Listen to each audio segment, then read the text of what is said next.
Duh A Che Isu thiang đi cất ta đi môi cho nghe nắng lâu chút tu đang nghe các bé cho nắng lẽ có về thì mà chẳng hiểu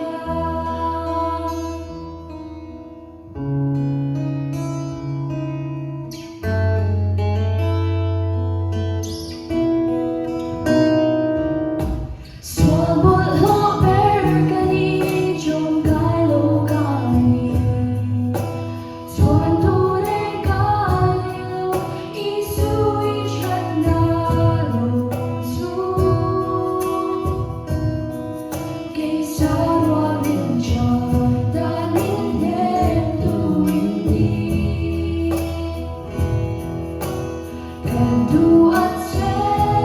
Isu thiang đi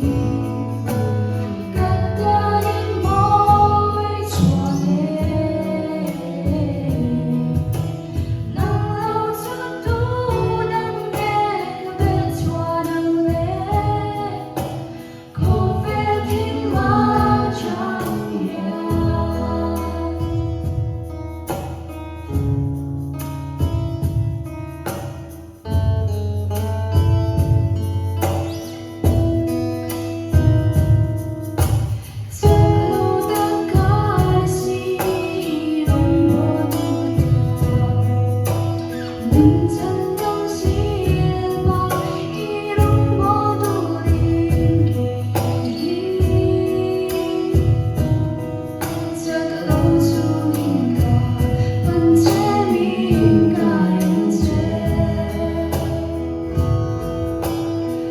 Duh A Che Isu thiang đi cất ta đi môi cho nghe nắng lâu chút tu đang nghe các bé cho nắng lẽ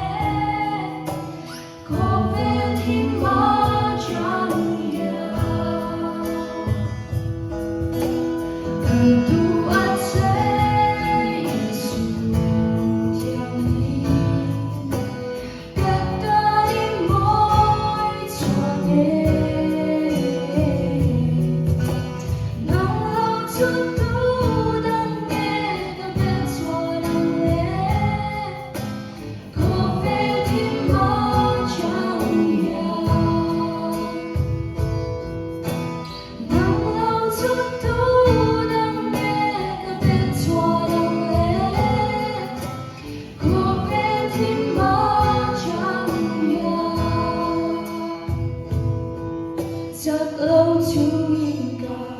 bận chế nhìn cả em sẽ